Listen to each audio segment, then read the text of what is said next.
This is Morgan McGee, greatest is reward. Well, I guess we're all feeling the pain. So I know it might not be a good time, but it's time to learn about economics. Seeing how no one is defining terms or having a proper adult conversation about things. Sounds like everyone's just trying anything at this point with no clue of how it's going to end up. We are all poor now.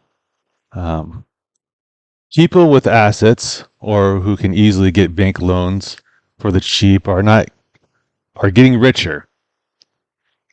To borrow a line from Grant Cardone, cash is trash. Therefore, income and a job right now is trash.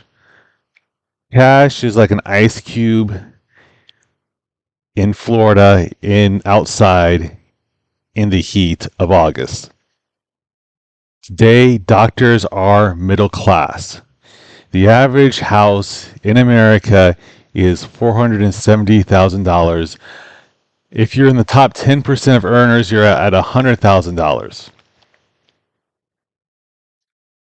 Banks are giving out loans to businesses, mortgages to homeowners, and they are all out of qualified homeowners and business owners.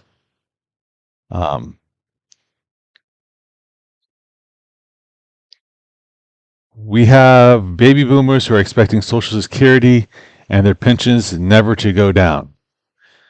We have postal workers and pharmacists who are used to making a good wage becoming part of the working poor. Poor. Food prices have inflated 12% a year for the last 4 years. It is not going down.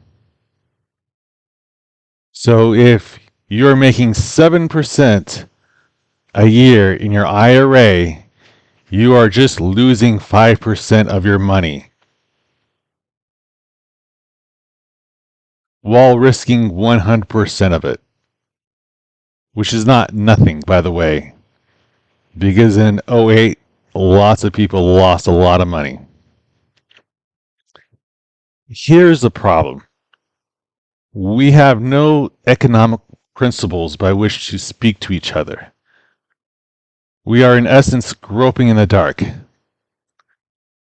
Even if we were to gain wisdom, wisdom is important, but you also have to have time to implement your wisdom.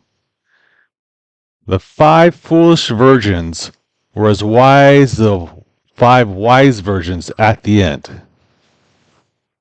Words have meaning. You don't get to make up meanings willy-nilly.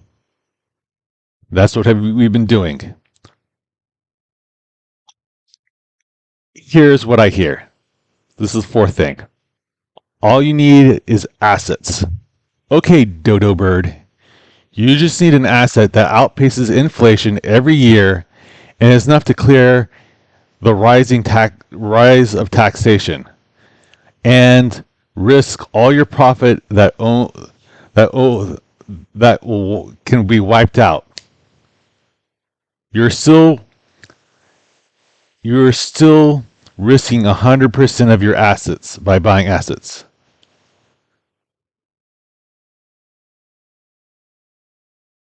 Whoever can do these 3 things of outpacing inflation, having enough money to be worth it after you get taxed, while not blowing up in a few years of having and losing all your money, whoever can do that could make 7, 8 figures at any hedge fund they want in the whole wide world.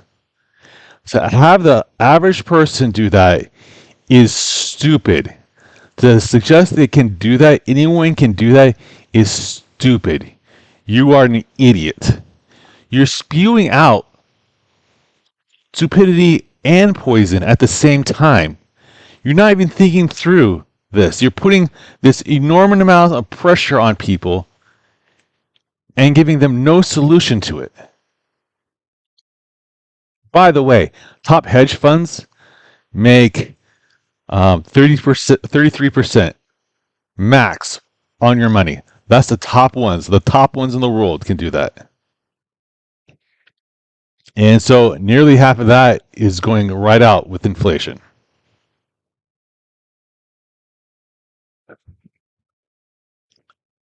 A bubble is when people make money that be far beyond their wisdom, intelligence, or their capacity warrants. The housing bubble in '08 was a bank run because they ran out of qualified buyers. Asian crisis in the late 90s. They ran out of Asian companies that were growing. They just kept on putting more money into it. Tech bubble, same thing, late 90s in this country. Or actually, no, it was the early 90s in this country. Just ran out of companies. Companies just started adding .com to the last of their company names just so they could get a taste of that money, that sweet private insurance money. Private equity is another thing. It's buying companies, then leveraging them, then taking out a bunch of loans from the bank, and then running off. And then the bank has a worthless company that's over leveraged and can't and is not making earnings at all. Now the banks have some culpability in this, not 100%. Not 100% of the culpability. The banks, the Federal Reserve, are not 100% of the problem. If they vanished overnight, we'd still need to face the music in the morning. Our prosperity since World War II has been a lie. The prosperity of the 90s was a derivative of the lie. The prosperity of '08 was a synthetic derivative of the derivative of the lie. It's a tranche of the derivative of lies. We can't even have a proper conversation about the economy, partly because of baby boomers. They just can't comprehend their level of lifestyle going down. And so they will destroy the generations below them to keep their lifestyle where it is. Um, we are the culture and the people with the least excuse because we have the most research at our hands, at our fingerprints. What if everyone on the right, or every right-thinking person, loved it or hated it, listened to the audiobook of Ludwig von Mises' Human Action, or F.A. Hayek's Road to Serfdom? What if they did that? See, we have no principles, and so we have history, but it's just a collection of data points so someone else can put a narrative on top of it and say whatever they want.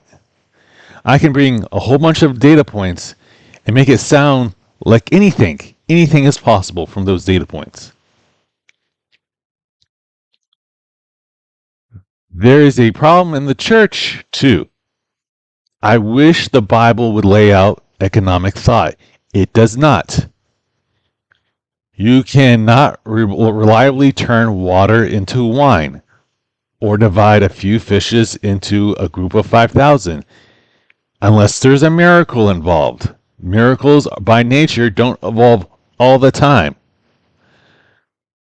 Sorry, you don't have that dispensation to do that. This by no means robs the glory, nor the righteousness, nor the truth from the Bible. No more than saying that the Bible makes a horrible flotation device if you capsize at sea. Let's all act like adults.